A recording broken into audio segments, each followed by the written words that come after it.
मैं Amarendra Kumar, welcome to AG point. मैं उम्मीद करता हूँ कि आप लोग बहुत अच्छे होंगे। चलिए आज हमारा जो क्लास स्टार्ट होगा वह भारत में यूरोपीय कंपनियों का आगमन पार्ट 2, जिसमें हम पढ़ेंगे भारत में अंग्रेज़ों का आगमन।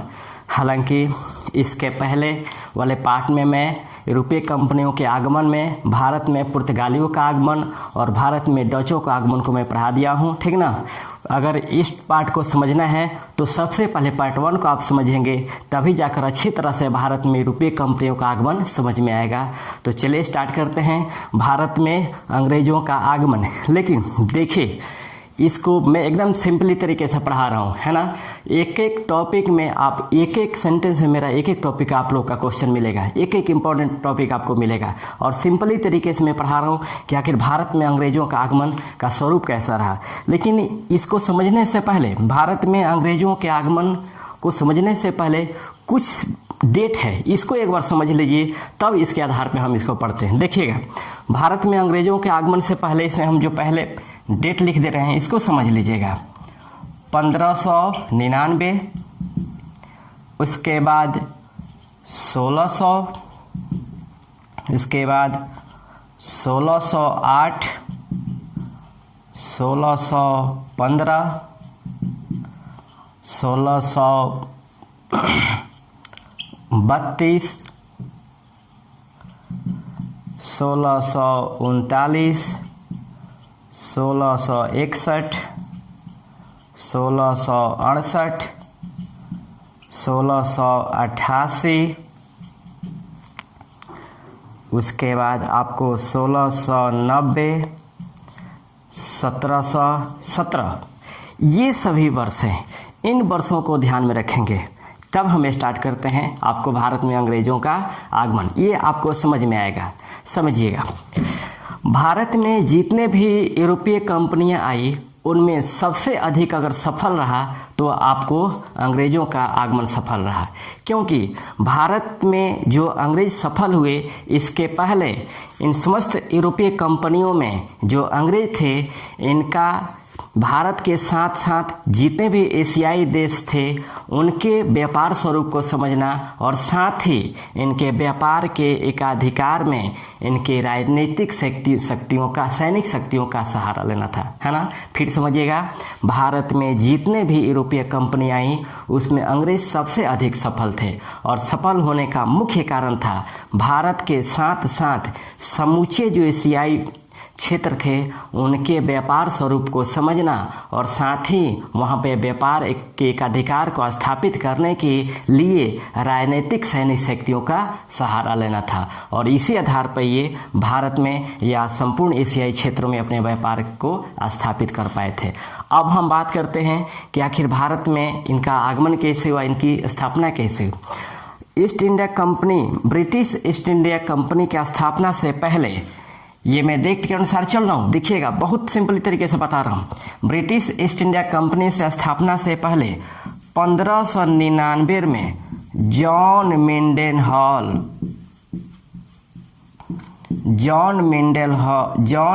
हॉल यह अकबर के दरबार में आए थे, अकबर के दरबार में आए थे। समझिएगा, यह भारत आने वाले प्रथम ब्रिटिश यात्री थे। क्वेश्चन को समझिएगा, ये जो जॉन मिंडेन हॉल थे ये भारत आने वाले प्रथम ब्रिटिश यात्री थे। यहाँ कुछ टॉपिक में कंप्लीट करा दे रहा हूँ। अगर क्वेश्चन आ जाए कि भारत आने वाला प्रथम विदेशी यात्री कौन था या राजदूत कौन था, तो आपको मेगास्थनीज था, है ना, वह हमने मेगास्थनीज था। और भारत आने वाला प्रथम यूरोपीय यात्री की बात करेगा या पुर्तगाली यात्री की बात करेगा तो वास्को डी गामा था। और भारत आने वाला प्रथम ब्रिटिश यात्री की बात करेगा तो जॉन मिंडेन हॉल था, ठीक ना। तो ये आप समझ लीजिएगा। तो ईस्ट इंडिया कंपनी की स्थापना से पहले 1599 में जॉन मिंडेन हॉल अकबर के दरबार में आया था। ये आने वाला प्रथम ब्रिटिश यात्री था। अब देखिए, बात करते हैं 1600 में 31 दिसंबर 1600 ईस्वी को इंग्लैंड के कुछ मर्चेंट एडवेंचर्स नामक दल ने, फिर समझिएगा, 31 दिसंबर 1600 ईस्वी को इंग्लैंड में मर्चेंट एडवेंचर्स नामक दल ने ब्रिटिश ईस्ट इंडिया कंपनी या अंग्रेजी ईस्ट इंडिया कंपनी की स्थापना की, है ना, अंग्रेजी ईस्ट इंडिया कंपनी की स्थापना की। और ब्रिटिश की जो तत्कालीन महारानी थी वह एलिजाबेथ विलियम टेलर प्रथम, ब्रिटिश महारानी एलिजाबेथ विलियम टेलर प्रथम, इन्होंने ब्रिटिश ईस्ट इंडिया कंपनी को 15 वर्षों के लिए पूर्व के साथ व्यापार करने की अनुमति प्रदान की। इन्होंने 15 वर्षों के लिए east India company EIC east India company को 15 वर्षों के लिए पूर्व के साथ व्यापार करने की अनुमति प्रदान की, व्यापार करने की अनुमति प्रदान की। समझिएगा, फिर जब 31 दिसंबर 1600 ईस्वी में 1600 ईस्वी में इंग्लैंड में कुछ व्यापारियों का संघ था जिसे मर्चेंट एडवेंचर्स के नाम से जाना जाता है, उन लोगों ने अंग्रेजी ईस्ट इंडिया कंपनी की स्थापना की। और इसी कंपनी को तत्कालीन जो ब्रिटिश महारानी थी एलिजाबेथ विलियम टेलर प्रथम, उन्होंने इस कंपनी को पूर्व के साथ व्यापार करने के लिए 15 वर्षों का फरमान दिया, अधिकार दिया कि आप 15 वर्षों तक भारत से बाहर इंग्लैंड से बाहर जाकर के पूर्व के देशों के साथ व्यापार कर सकते हैं। पूर्व के देशों के साथ मतलब केवल भारत ही नहीं, पूर्व के क्षेत्र में जितने भी देश थे उनके साथ आप व्यापार कर सकते हैं। और इस कंपनी का जो प्रारंभिक उद्देश्य था, इस कंपनी का जो प्रारंभिक उद्देश्य था ये था आपको भूभाग नहीं व्यापार। इस कंपनी का जो प्रारंभिक उद्देश्य था वह भूभाग नहीं व्यापार। ब्रिटिश महारानी एलिजाबेथ टेलर प्रथम ने कहा था कि आप पूर्व के साथ जब व्यापार करें तो वहाँ के राजाओं के राजनीतिक मामलों में हस्तक्षेप न करें, उनके आंतरिक मामलों में हस्तक्षेप न करें, बल्कि वहाँ जाकर केवल आप व्यापार करें और व्यापार ही आपका उद्देश्य होना चाहिए। उसके बाद 1603 ईस्वी में जब ब्रिटिश महारानी की मृत्यु होती है तो उनके जगह राजा बनते हैं जेम्स प्रथम। और जेम्स प्रथम जब राजा बनते हैं तो यही अपने दूत के रूप में कैप्टन विलियम हॉकिंस को, अपने दूत के रूप में कैप्टन विलियम हॉकिंस को जहांगीर के दरबार में, हालांकि जहांगीर के दरबार में नहीं, वो तो एक अपने शाही फरमान के तहत अकबर के दरबार में भेजे थे, लेकिन यहाँ आने के बाद परिस्थितियाँ बदल चुकी थी क्योंकि अकबर की मृत्यु हो चुकी थी, तो वह जहांगीर के दरबार में पहुँचे थे।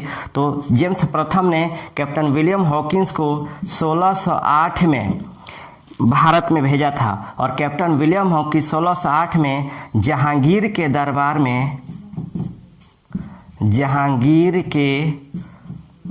दरबार में आगरा पहुँचे थे, है ना। जहांगीर के दरबार में आगरा पहुँचे थे। कब पहुँचे थे? 1608 में। किसके दूत थे? जेम्स प्रथम के, क्योंकि विक्टोरिया की मृत्यु के बाद आपको जेम्स प्रथम राजा बने थे 1603 में, और इन्हीं के दूत थे कैप्टन विलियम हॉकिंस, जो 1608 में आगरा में जहांगीर के दरबार में पहुँचे थे। और याद रखिएगा ये भी कि ये कैप्टन विलियम हॉकिंस किस जहाज से आए थे। ये क्वेश्चन पूछा गया है कि कैप्टन विलियम हॉकिंस भारत किस जहाज से आए थे, तो हेक्टर नामक जहाज से आए थे। हेक्टर नामक जहाज से वो आए थे भारत में, है ना। तो कैप्टन विलियम हॉकिंस जब भारत आए और आकर के जहांगीर के दरबार में, आगरा में जहांगीर के दरबार में मिले, तो कैप्टन विलियम हॉकिंस फारसी भाषा के बहुत अच्छा ज्ञाता थे।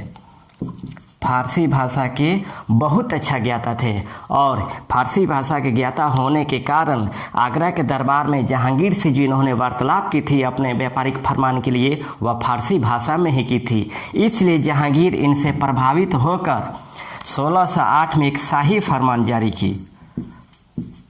जहांगीर कैप्टन विलियम हॉकिंस से प्रभावित होकर उनके मांगों को मान लिया, क्योंकि भारत में यूरोपीय कंपनियों का एक यूरोपीय कंपनियों का एक व्यापार स्थापित करना था। उसी के लिए कैप्टन विलियम हॉकिंस आए थे और आने के बाद जहांगीर से फारसी भाषा में बात किया, जिससे जहांगीर प्रभावित हुए और प्रभावित होने के बाद जहांगीर ने एक शाही फरमान जारी किया और अंग्रेजों को भारत में व्यापार करने की अनुमति प्रदान कर दी, है ना। जब भारत में अंग्रेजों को अनुमति प्रदान की तब 1608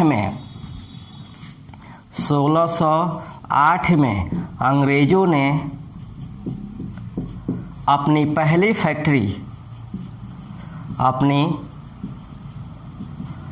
फैक्ट्री सूरत में स्थापित की, है ना। सूरत में स्थापित की। सूरत किस नदी के तट पे है? ताप्ती नदी के तट पे है ना। ताप्ती नदी के तट पे स्थित है। तो अंग्रेजों ने 1660 में पहली फैक्ट्री स्थापित की सूरत में, और दक्षिण भारत में इन्होंने पहली जो फैक्ट्री स्थापित की वह 1611 में मसूलीपट्टनम एवं पेट्टापुली में, है ना, पेट्टापुली में। तो अंग्रेजों द्वारा भारत में स्थापित किया गया पहला फैक्ट्री सूरत में था 1660 में, और दक्षिण भारत में स्थापित पहली फैक्ट्री 1611 में मछलीपट्टनम एवं पेट्टापुली यानी आंध्र प्रदेश में था, है ना। इसके बाद आप लोग स्क्रीनशॉट लेते चलिएगा। मेरा आदत बड़ा ख़राब है, मैं मिटाते चलता हूँ और शिकायत भी है कि मैं बीचे में खड़ा हो जाता हूँ। क्या करूँ, सुधार लूँगा, है ना। तो शाही फरमान के तहत अंग्रेजों द्वारा शाही फरमान के तहत जब जहांगीर ने शाही फरमान प्राप्त किया तो अंग्रेजों ने अपनी पहली फैक्ट्री 1660 में सूरत में स्थापित की और दूसरी फैक्ट्री 1611 में मछलीपट्टनम एवं पेट्टापुली यानी दक्षिण भारत में पहले फैक्ट्री। आगे बढ़ते हैं। अब देखिए, अब आते हैं 1615 में। एकदम डेट के अनुसार चल रहा हूँ, देखिएगा बहुत अच्छा से समझ में आएगा, इसलिए आप लोग को डेट लिख दिया कि इससे आपको समझ में आएगा। समझिएगा 1608 में 1615 में सर टॉमस रो जहांगीर के दरबार में आते हैं। जहांगीर के दरबार में आते हैं और इन्हें भी कुछ व्यापारिक रियायतें प्रदान की गई। व्यापार करने के लिए कुछ रियायतें इन्हें प्रदान की गई। उसके बाद 1632 में गोलकुंडा के शासक द्वारा 1632 में गोलकुंडा के शासक द्वारा एक सुनहरा फरमान प्राप्त किया गया। सुनहरा फरमान जारी किया गया, है ना। और इसी सुनहरा फरमान के तहत अंग्रेजों को गोलकुंडा में व्यापार करने की, मुक्त व्यापार करने की अधिकार मिला, यानी मुक्त व्यापार करने का इन्हें अधिकार मिला। किसने दिया? गोलकुंडा के शासक ने। कब? 1632 में। ये गोल्डन फरमान भी कहा जाता है, सुनहरा फरमान दिया था। और इसी सुनहरा फरमान के तहत अंग्रेजों को गोलकुंडा में मुक्त व्यापार करने की आज़ादी मिली, है ना। उसके बाद 1639 में फ्रांसिस डे नामक एक अंग्रेज था। इसने चंद्रगिरी के राजा से मद्रास पट्टे पर प्राप्त किया। मद्रास पट्टे पर प्राप्त किया, है ना। और प्राप्त करने के बाद यहीं पर इन्होंने अपना व्यापारिक केंद्र स्थापित किया, ठीक ना। ये हमारा भारत है ना, और यहाँ पे ये हमारा मद्रास है। यहीं पर जब फ्रांसिस डे ने चंद्रगिरी के राजा से मद्रास को पट्टे पे प्राप्त किया और प्राप्त करने के बाद यहाँ पे भी इन्होंने अपना व्यापारिक फैक्ट्रियाँ स्थापित की, है ना। और इसीलिए फ्रांसिस डे को मद्रास का संस्थापक माना जाता है। फ्रांसिस डे को मद्रास का संस्थापक माना जाता है और यही मद्रास में फोर्ट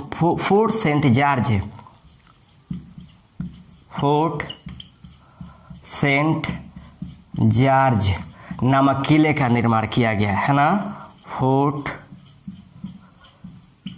सेंट जॉर्ज या फोर्ट सेंट जॉर्ज कहेंगे या सेंट फोर्ट जॉर्ज कहेंगे नामक किले का निर्माण किया था, है ना। उसके बाद हम बात करते हैं 1661 की, है ना।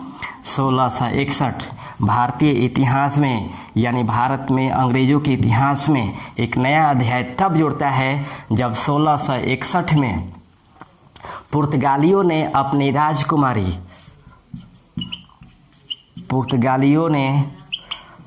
अपने राजकुमारी कैथरीन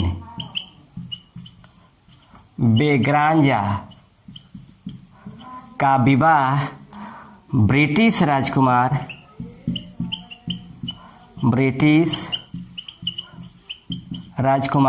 चार्ल्स द्वितीय से किया था। चार्ल्स द्वितीय से किया, है ना। 1661 में पुर्तगालियों ने अपनी राजकुमारी कैथरीन बेग्रांजा का विवाह ब्रिटिश राजकुमार चार्ल्स द्वितीय से किया और दहेज स्वरूप बम्बई को प्रदान किया, है ना।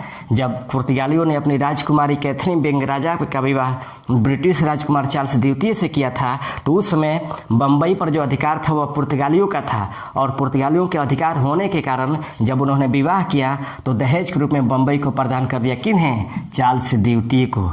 बताइए ऐसी विडंबना, शादी कौन करता है, कहाँ करता है और दहेज कहाँ दिया जाता है ना। तो ये आपको चार्ल्स द्वितीय को बम्बई प्रदान किया गया और चार्ल्स द्वितीय ने क्या किया, 1668 में 10 पाउंड वार्षिक किराए के बदले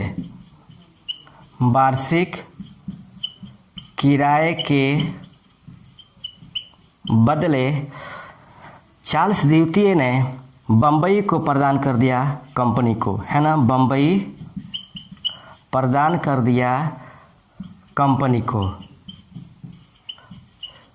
क्योंकि चार्ल्स द्वितीय सोचे कि हम क्या करेंगे, बम्बई को उठाकर तो ले नहीं जाएंगे क्योंकि उनके अधिकार क्षेत्र में था। इसीलिए उन्होंने क्या किया, बम्बई को 10 पाउंड वार्षिक किराए के बदले कंपनी को प्रदान कर दिया, है ना। और कंपनी जब बम्बई को अंग्रेजों के हाथ में आया तब यहाँ का प्रथम गवर्नर बनाया गया गेराल्ड ओंगियार को, है ना। यहाँ का यानी बम्बई का प्रथम गवर्नर बनाया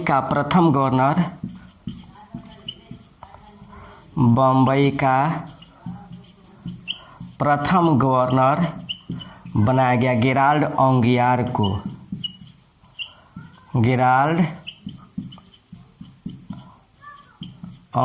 को। याद रखिएगा, इन्हें बम्बई का संस्थापक भी माना जाता है। गेराल्ड ओंगियार को बम्बई का संस्थापक भी माना जाता है। अगर आ जाए क्वेश्चन कि बम्बई का संस्थापक कौन था तो गेराल्ड ओंगियार था, है ना। गेराल्ड ओंगियार था। अब और आगे चलते हैं तो और हमें उदाहरण जो मिलता है वह आपको 1688 में, क्योंकि ऐसा नहीं कि उस समय तक भारत में मुगलिया साम्राज्य नहीं थी। उसमें सबसे मजबूत जो था वह आपको औरंगजेब था और औरंगजेब 1688 में अंग्रेजों के बढ़ते हुए साम्राज्यवादी क्षेत्र से सशंकित हो रहा था। इसीलिए औरंगजेब और अंग्रेजों के बीच में 1688 में प्रत्यक्ष संघर्ष हुआ। प्रत्यक्ष संघर्ष कहाँ हुआ? हुगली में हुआ, है ना। क्योंकि औरंगजेब ने अंग्रेजों को बंगाल से बाहर निकाल दिया था, जो जाकर के निर्जन फुल्टा द्वीप पर उन्हें शरण लेनी पड़ी थी। लेकिन उस समय जो सेनापति था वह आपको सर जॉन चाइल्ड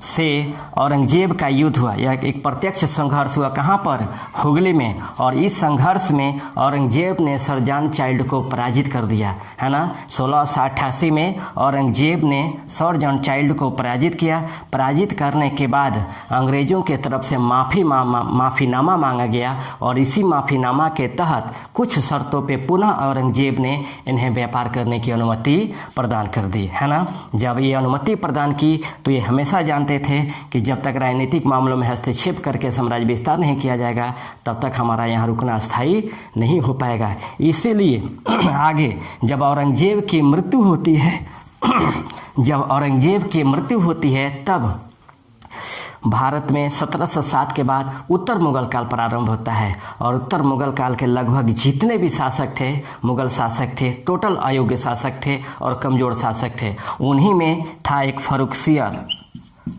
है ना, फर्रुखसियर। और फर्रुखसियर के समय में ही 1717 में जो एक राजदूत आता है जिसका नाम होता है जॉन सुरमन, है ना। ये भी भारत में आता है कंपनी के लिए कुछ व्यापारिक फरमानों को प्राप्त करने के लिए। और जब जॉन सुरमन फर्रुखसियर के दरबार में आता है तो फर्रुखसियर एक फरमान जारी करता है और इस फरमान के तहत अंग्रेज़ों को काफ़ी मात्रा में अधिकार देता है। इनमें जो पहला अधिकार था वह यह था कि 10,000 रुपये वार्षिक कर के बदले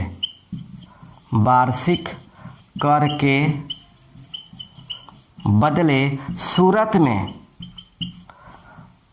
में मुक्त व्यापार की अनुमति प्रदान हो गई। मुक्त व्यापार की अनुमति प्रदान हुई, यानी फ्री ट्रेड की अनुमति प्रदान कर दी। दूसरा नंबर, इसने बम्बई में जो अंग्रेज सिक्के ढाल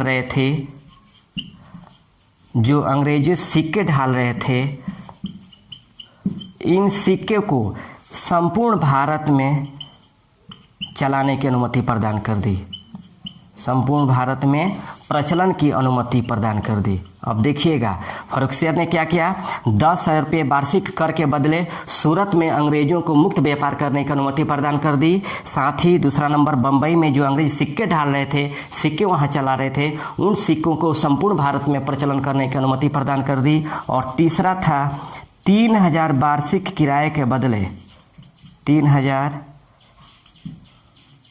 वार्षिक किराए के बदले बंगाल में मुक्त व्यापार करने की अनुमति प्रदान कर दी, है ना। मुक्त व्यापार करने की अनुमति प्रदान कर दी, ठीक। यो 3 आधार था। ये 3,000 वार्षिक किराए के बदले में बंगाल में मुक्त व्यापार करने की जो अनुमति प्रदान की थी, यहीं से बंगाल में और अंग्रेज़ों के बीच प्रत्यक्ष संघर्ष प्रारंभ हो जाता है क्योंकि औरंगजेब के मृत्यु के बाद, जब औरंगजेब जिंदा था तो उस समय उसका दक्षिण भारत का जो सूबेदार था वह मुर्शिद कुली का था। जब औरंगजेब की मृत्यु हुई तो वह बंगाल में आकर एक स्वतंत्र राज्य की स्थापना की, है ना। स्वतंत्र राज्य की स्थापना की और स्वतंत्र राज्य की स्थापना करने के बाद जब फर्रुखसियर आया तो उसने बंगाल में अंग्रेज़ों को मुक्त व्यापार करने की अनुमति प्रदान कर दी। और आगे चल कर के जैसे जैसे बंगाल में अंग्रेज़ों की हस्तक्षेप बढ़ते चले गए, उसी हस्तक्षेप का परिणाम था आपको प्लासी का युद्ध। और इसी प्लासी के युद्ध के तहत एक षड्यंत्र के तहत सिराजुद्दौला को मार दिया जाता है और मारने के बाद बंगाल में कठपुतली शासकों का दौर चलता है और उसी कठपुतली शासक के तहत अंग्रेजों द्वारा बांटो और राज करो की नीति चालू की जाती है और बंगाल को लूटा जाता है। और 23 जून 1757 को जब प्लासी का युद्ध होता है, जब इसमें सिराजुद्दौला की मृत्यु होती है, तब भारत में बंगाल में कंपनियों का अस्थायी व्यापार प्रारंभ होता है, अस्थायी नहीं प्रारंभ होता है। इसके पहले एक मैं और टॉपिक छोड़ दिया था 1690, है ना। 1690 में थोड़ा समझ लीजिएगा। 1690 में कालीकता, सुतनाती एवं गोविंदपुर को मिलाकर, संयुक्त रूप से मिलाकर जॉब चार्नाक ने आधुनिक कलकत्ता की स्थापना की थी। आधुनिक कलकत्ता की स्थापना की थी। आज हम जो कोलकाता कहते हैं उस कलकत्ता की स्थापना जॉब चार्राक ने की थी। कब? 1690 में। किन किन क्षेत्रों को मिलाकर? कालीकत्ता, सुतनाटी एवं गोविंदपुर, है ना, इनको मिलाकर जॉब चार्राक ने आधुनिक कलकत्ता की स्थापना की। और इसी कलकत्ता में स्थापित हुआ फोर्ट विलियम, है ना, फोर्ट विलियम। और फोर्ट विलियम का जो प्रथम प्रशासक या गवर्नर थे वह चार्ल्स आयर थे, है ना, चार्ल्स आयर थे। यानी फोर्ट विलियम का जो प्रथम गवर्नर बनाया गया था वह चार्ल्स आयर को बनाया गया था। और फोर्ट विलियम की स्थापना हुई थी 1800 में लॉर्ड वेलेस्ली द्वारा, है ना, लॉर्ड